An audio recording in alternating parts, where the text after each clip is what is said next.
What is something about yourself that sounds totally made up but is 100% real? I was the best man on both sides of a lesbian wedding because I had dated both the bride and the bride, stayed close friends and introduced them to each other after our breakups. You, sir, are a true bro. Yeah, he may not be a girl, but he was the best man they ever dated. Imagine turning two women lesbian after dating them. I wish I could say it was only two. LOL. I have been informed by ex-partners that I come across as a safe person and it makes people feel comfortable having me as a testing ground when they are unsure or a cover story when they aren't out yet. Doesn't bother me. I take it as a compliment at the end of the day. I've published 4 peer-reviewed scientific papers on hamster testicles. Edit. Holy shit. I never thought I would write this, but RIP my inbox. I'm currently working on a critical COVID-related project which doesn't involve testicles and thus would be much less exciting for Redditing purposes. This reminds me of a column I read in the Dallas Morning News 20 plus years ago about the woman who was the first head of the insect zoo at the dinky little Natural History Museum. She had been a biology major and into bugs and was working in a lab when a friend found out that the museum was looking for a director for its new bug zoo. She got a phone interview with some museum bigwig, who asked what she was currently doing. He replied, "I've been dissecting female mosquitoes to find out if they're virgins." He replied, "You're hired." I won 2 TV game shows. The $10,000 Pyramid won $10,300 in 1975, and Sale of the Century was on the show for 9 days. Won $34K in cash and prizes in 1985. Nice. I've never won anything in my life. Now you have. I ran out of gas outside of La Paz, Bolivia. Luckily it was downhill for about 6 kilometers into the city. I coasted the whole way on my motorbike, past buses and drifted into a gas station. Never missed a beat. Sounds like you saved a liter of fuel to me. I've had a headache since August 2015 and I will probably have it for the rest of my life. It's only on half my head, so I got that going for me, which is nice. This made me a man out loud. I cannot imagine how you deal. I get headaches and migraines semi-frequently and sometimes to the point I feel like I am being tortured. Is there nothing they can do? How do you cope with a never-ending pain in your head?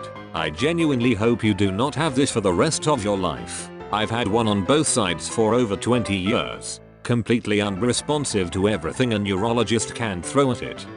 I am related to William Henry Harrison, the president who died from hypothermia because he wouldn't wear a jacket. My great-grandfather and his son both died from hypothermia as well, but under slightly different experiences. I have almost died from eating way too many vitamins, jumping into a ceiling fan, and jumping from a cliff. My dad almost lit a gas station on fire. Basically, we are a very dumb bloodline starting from William Henry Harrison. Someone get this man an agent. And a jacket. I was once sponsored by the Crunk Energy Drink Company for sailing. I imagine I was the only sailor on their list. I literally just emailed them saying that I sailed and asked if they wanted me to put stickers on my boat. They sent me a few cases of the drink, t-shirts, hats, the works. My car was known as the Crunk Mobile. I can't look left. Seriously, I'm not an ambi looker. It's like the Zoolander of birth defects. It's called Duane's syndrome and my left eye can't turn left, so if I try to look to my left I see double. Growing up my parents raised me to believe it was a party trick and not a disability, so I would always show it off to friends, which in retrospect I think was pretty sweet. Edit. My mom discovered that something was off when I was a baby and she was doing the airplane motion with the spoon of baby food to the left. My left eye was not cooperating, lol. Edit 2. Fun fact, now that I'm in my 30s I can see in photos that there is a bag under my right eye but not under my left eye, presumably because I use my right eye far more often. Edit 3.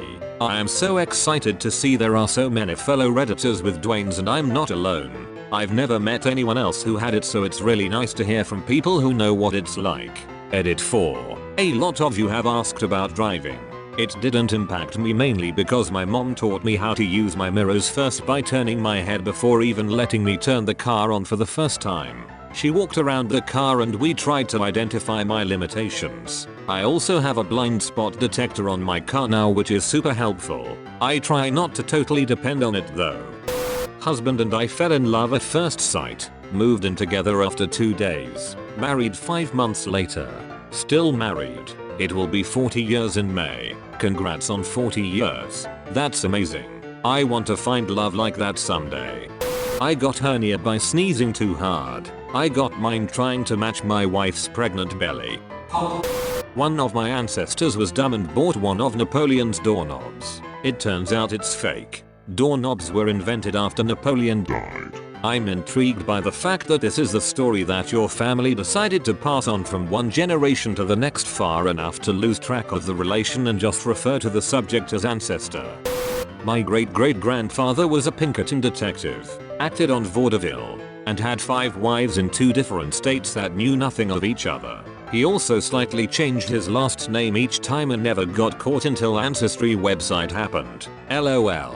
Sounds a bit like my great-grandfather. He had a wife in France, and then 2 in the US in neighboring counties. He was caught though.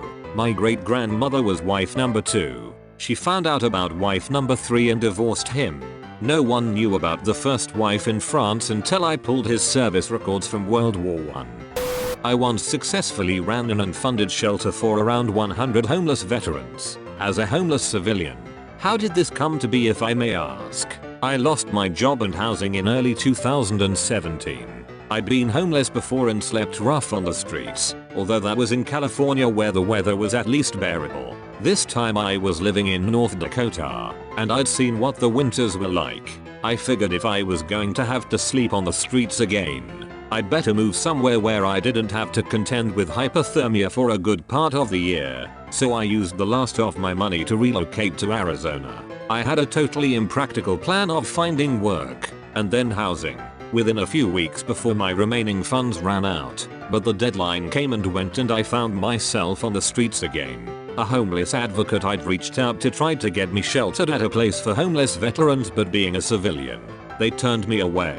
Aforementioned advocate reached an accommodation with the veterans by setting up an overnight shelter for homeless civilians next door that I would run for him. In exchange, I would be allowed to sleep on their property, outside the walls, use their facilities like showers and bathrooms, and join in their communal meals if they had enough food. Because the civilian shelter was an overnight thing, I really didn't have much to do, or anywhere to go in the day, so I spent more and more time with the vets. I took it on myself to help them with odd jobs like security, packing lunches for the local homeless, who couldn't live with them to come and get, and loading donations from concerned citizens, and security, fire watch, while the camp slept at night. I soon became the camp's unofficial cook, which was awesome, because I love cooking and it was a challenge cooking meals for so many people so quickly, using an outdoor kitchen with Baybones facilities. I gradually began to take on more responsibilities with the vets, and the overnight shelter was more like a side gig.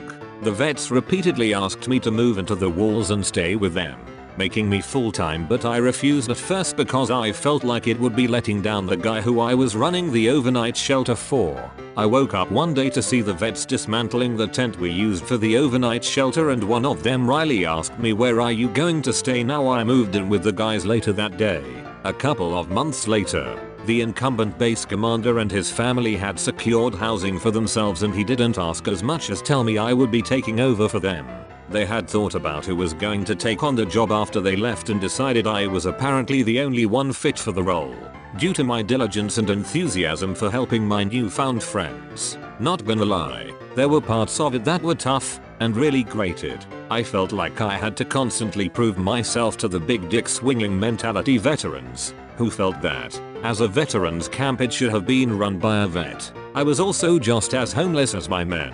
We had nothing but tent fabric to protect us from the elements, sometimes little food or water, and constant issues with the local tweakers and criminal elements of the homeless. But helping these people get off the streets and or reunited with their families is hands down one of the most fulfilling things I've ever done in life. I had my tongue surgically enhanced for more reach and flexibility when I was 8. Edit. I'm super jazzed by how many of us are out there. Interesting. I've never met anyone that has had their tongue clipped. Had mine done as a toddler and I guess they sort of overshot the mark because I ended up with a Gene Simmons style. Yeah, mine was bad enough that I couldn't really reach the back of my upper front teeth, so L's were a particular issue until I had it done. I was baptized by a serial killer. Well, you can't just bloody leave us at that, man. The guy came back for him. Similarly, my dad sold his motorcycle to a lady who used it to drive to a city a couple of hours away the next day so she could axe murder her ex-husband, his new wife, and their kids. She was apparently fascinated with me and told my parents to never let me get married. My grandpa left his royal status to marry my grandma. Who's your grandpa? Prince Harry. He's from the future. Hey, what's up everyone? OKPJ here. Thanks for watching my video. If you didn't hate it, give it a thumbs up. Remember to subscribe if you want to see videos like this every single day, and I'll see you tomorrow.